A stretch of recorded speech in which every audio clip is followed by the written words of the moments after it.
That is not your personal property. No, no. No, it's on personal loan. Yeah, I don't, this is not mine. It's taken long to show people. In fact, it's noted right up here, you know the story about it. Unmarked graves. Many, many times the stone has fallen and it's either underground and we try to find it. Once the wires cross, we know that's about the area.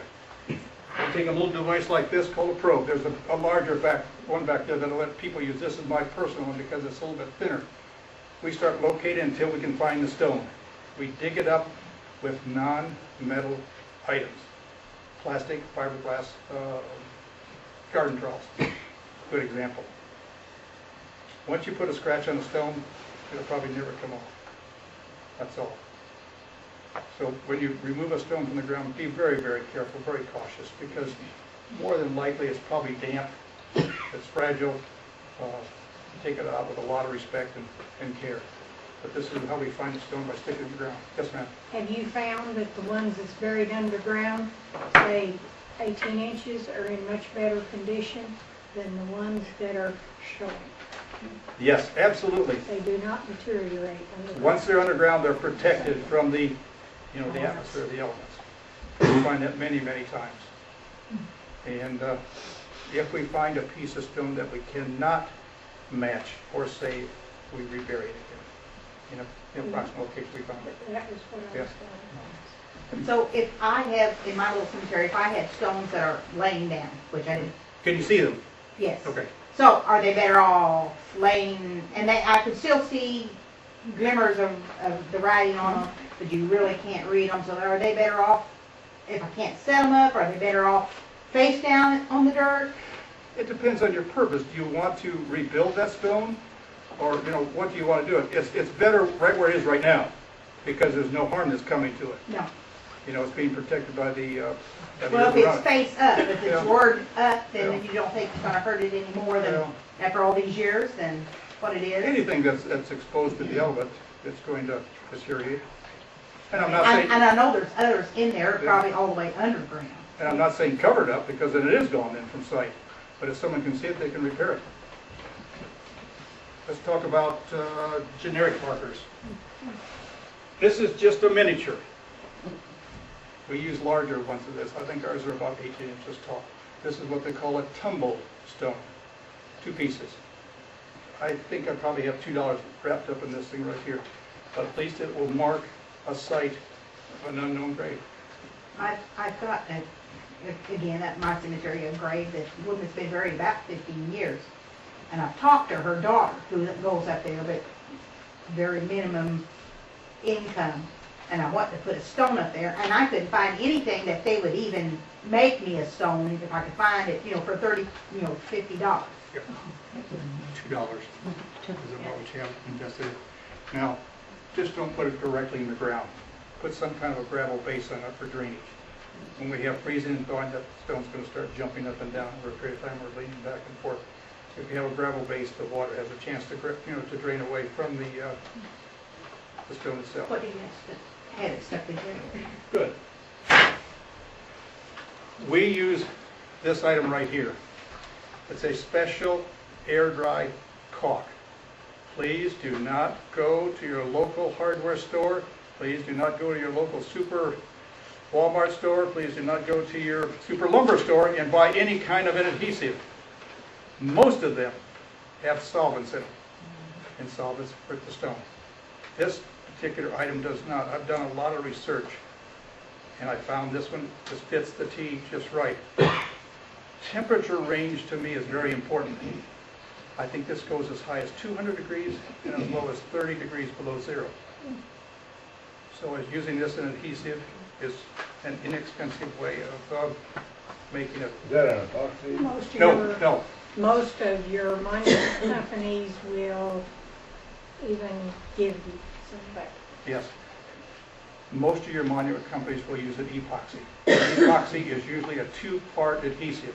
Ones You I have do, to- it's like that. Yeah. Well, this actually has a spout that goes on it. Yes. Yeah. And it mixes. I it. use a lot of epoxy that comes in a can, but for some reason or other, that stuff stinks. And so I do not take it in the car, I do not bring it into a place like this, I just simply show you that you can also get epoxy in a tube. And by the way, this mixes automatically as you take it out through the spout. You don't have to use a stick. Use rubber gloves when you use epoxy. This costs about $26 a tube. This costs about $5 a tube. There's nothing wrong with either one of them if you use it in its proper context. Use this is for the smaller, tinier bases like this right here. Use this for your larger bases. Yes, where you find the item in your left hand. This right here. Look for it in the hardware stores, lumber yards, but make sure it's what I have written on here, right? That's back door. She's interested. Yep. Epoxy is your best bet. Over the long run, and the number of stones that you can do, it's excellent. I recommend epoxy all the way. The stuff that we use in a can is what we call knife grade. It almost looks like a jello. We take it out with a spoon or a spatula and put it on the stone. Now, if any of you are ever going to use epoxy, please research the product thoroughly. Don't go to the usual places and buy your epoxy. Go to a monument or a catalog supply store that will supply an epoxy for stone. Your JB Weld is not the answer. Not at all. If you research into it, there is a marine epoxy or fiberglass that has the right content. Okay. You've got to get down the content of it and compare it, and it's not near as expensive as If, and I'm not knocking you, please, if we're going on cost alone, we can do it a cheaper way. But is that always a better way? no, it's not. But If I can do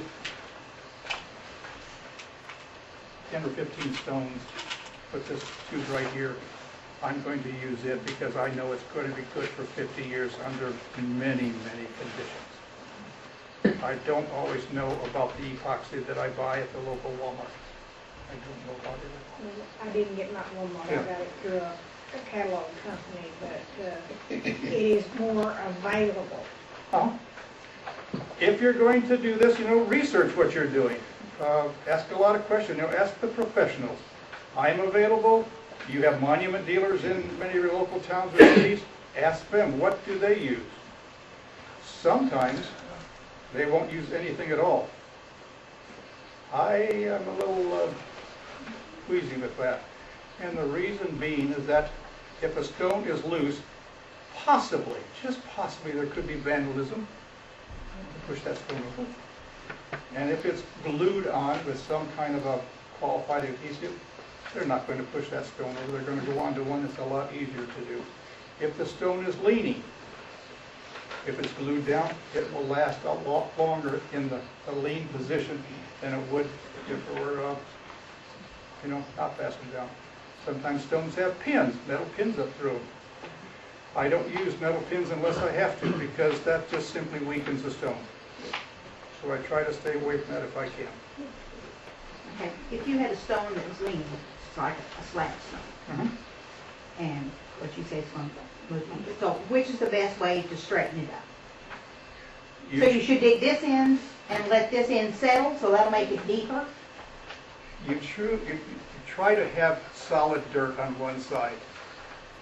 And so you start to think, if I have to move it back 6 inches, then I'm going to dig back about 4 or 5 inches to solid dirt. So when I bring that stone up, it's against solid dirt, and I'll put the loose on the other side. Remember, you use a lot of pea gravel. Sometimes you use the word chert down here, and sand, about a 50-50 mixture. But as far as the materials, that's a whole different ball game. It really takes a workshop to teach you about that. Question? There's only one monument company that I know in this area that will help you. Okay. There's one in Marion that will give you supplies and give you some advice. Remember, they're in the business to make money.